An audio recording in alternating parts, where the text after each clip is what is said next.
Today I am doing my last preparations for my best friend's wedding, which is finally going ahead after so many reschedules. And although I am not the official photographer, I am planning on taking lots of photos because I am a photographer after all.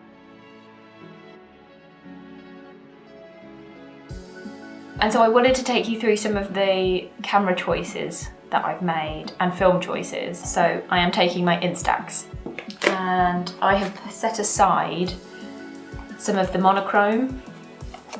This one that's called like Candy Pop, got little dots all over it. This one is called Macaron, which is just like a nice pastel rainbow type one. Thought that was quite weddingy.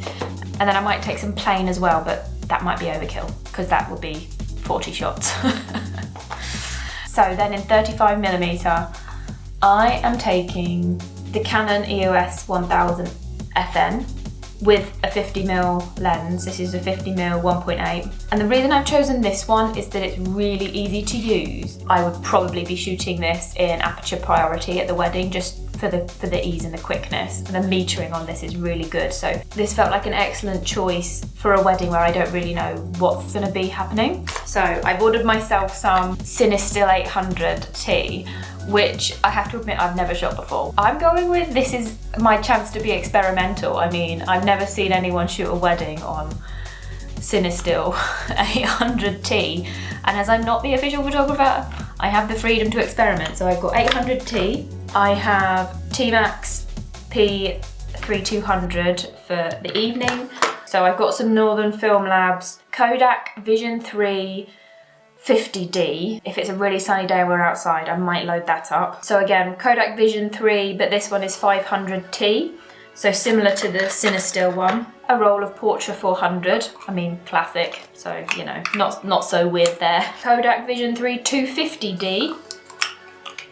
Fuji Reala 500D. Fuji F-Series 64D. I mean, that's quite a lot of film. I probably won't shoot every single roll here, but as it's a special occasion, I don't mind. And then finally, I am taking the Mamiya C330. Now, this is the one I agonized the most over because it's a really heavy camera. This one, I fear, might draw attention to me, which obviously I don't want to do on their wedding. I mean, it was this or the Pentacon 6, and frankly, this produces stunning, absolutely stunning images. Like the Pentacon 6 is fine, but this is just a league of its own. Now I have made that decision. Let's look at the film stocks that I've chosen for this one. So you might have noticed this one coming out. I have got some Lomochrome Purple. I am really excited to see what the wedding photos are gonna look like on Lomochrome Purple. I've got another roll of Cinestill. These two that don't have labels are actually Santoray film, one of my absolute favourite film stocks, more for the evening or as the light starts to dim. This will be the film stock I'll be shooting. Portra 160, or two rolls of Portra 160 in there, and a roll of Portra 800. So again, not unusual for a wedding, but I have personally never shot Portra 160 or 800. I have shot Portra 400, so this will be new to me. Before the announcement was made that this film stock was being discontinued, I actually managed to get my hands on some Fuji Pro 400H. It's like holding gold. So I have a 5-pack here of 120 film. I mean, I hate to admit that because someone might break into my house now and steal that. This seems like the perfect time to use it. I mean, it is well known as being a wedding film stock. There we have it. I will also need to work out how to take all this with me in a bag that's not too conspicuous because that's quite a lot here. We were so lucky with the weather at the wedding. It was beautiful sunshine, the whole thing was outdoors, so I was able to shoot some of my lower ISO stocks like the Portra 160, and also I was able to shoot the Lomochrome Purple without worrying that the purples wouldn't be very obvious. I didn't shoot all the stocks that I took with me, which I kind of knew because I took so many with me, but it is a shame because like the Cinestill I didn't get to shoot and some of the other ones that I was quite keen. What I thought we'd do was is go through the films that I did shoot. I'll talk a little bit about each one, but I'm going to do it in order. I'm going to go from my least favourite to my favourite of the film stocks. In last place, we have Santoray. Now, I have sung the praises of Santoray previously because I really love this film stock when it goes right. In the 120 format, it's really hard to get onto the developing spools. And I don't know why, like sometimes it works fine, sometimes it doesn't. And when it doesn't, it goes horribly wrong. This roll of film has ended up being quite scratched, the developing isn't even, marks on it, it's terrible. It is absolutely terrible. In some ways it's added like an unusual air to the images, it's given it a bit of an atmosphere. Whilst I love the fact that film is a bit unpredictable, that was just too far in the unpredictable range for me. Overall, the experience was a bit too stressful, frankly. I would not use this at another wedding. So the next one is Portra 160. So I shot this in medium format. It was the first roll that went through my medium format camera on the day. Whilst the images are beautiful, I just felt that they looked too much like digital images. It's not what I was going for, and so I would rather just use a digital camera than shoot that particular film stock again. I'd choose a different film stock over that. Next we have Street Candy 400, and the reason this is like in the middle is because it was fine. It was a lovely film stock. I think it's a beautiful film stock. It's fine. It's lovely. Hunky-dory. But there's nothing extra about it. There's nothing that makes it stand out from, say, Ilford HP5, other than the fact that it is made by someone locally and he's concerned about the environment. He has the little cardboard canister holders. Something to mention though about these images is that, as it always happens when you're shooting something important, my camera malfunctioned, and I think it's the shutter. So on many of the images there's a massive light leak that comes down to one side of the image, which is so frustrating. Like, that camera has never given me issues before, and then when I need it for an important event, that happens, but hey ho.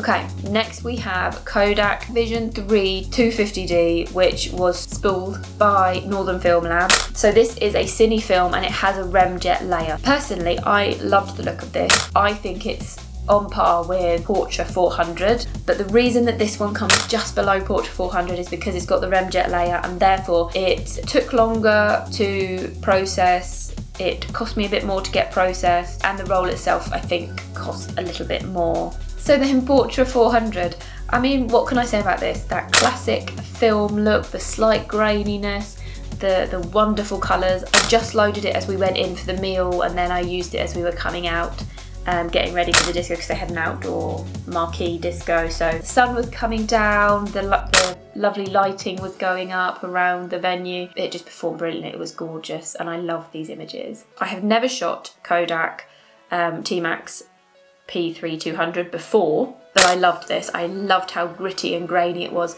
I mean, I'm not always a grain person. I don't like it in all my images, but in this context, I think it just really added something to these disco shots. I was really looking for details, for the way the disco lights were hitting things, and I just think it's worked so well, and some of my favourite images from the day are from this roll. And then in first place is the Lomochrome Purple. I had this idea that it would look amazing for some of the wedding portraits, and it just exceeded my expectations. I mean, in terms of proof of concept, that is just fantastic. I'm so happy with that. I will want to use that again and again and again. Please, Lomography, keep making it. I did recently go on Analog Wonderland to try and purchase some more for something else that I'm shooting soon, and they've sold out. But anyway, it has worked for the wedding, and I am really happy about that. What I realised when I shot my very first roll of Lomochrome was that quite often I chose scenes that had too much vegetation in them. I knew that you needed that juxtaposition of greenery with something else. What I thought for the wedding was that because there'd be all the people in there alongside, you know, this otherworldly purple grass and things, that would work really well, and I think it has. I'm just so happy with this roll, and I hope other people ask me to shoot their weddings with this film stock, because that would be amazing. So this has been a fantastic experience for me. It was so good to be able to shoot something like a wedding without the pressure of being their formal wedding photographer, and just to see how I felt about it. And because it was my best friend's wedding, it was relaxed, it was fun, I had such a good time. There are some quite blurry photos where clearly I've had a bit too much to drink and missed focus.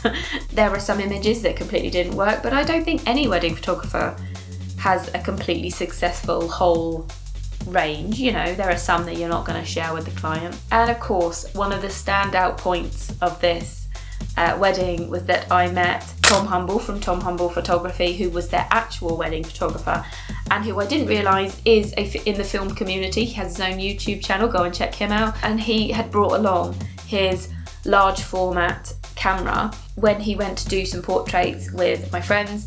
He got out the large format camera and then let me have a go. He had four sheets of large format film. He let me shoot one of them, and he shot one portrait of me and my husband. All in all, a wonderful, wonderful time was had by all, especially me. Tell me what you think of the unusual film stocks. Which one is your favourite? And which film stocks would you like to see tried at a wedding or at a formal event where Portra 400 is the classic? What would you like to see shot instead?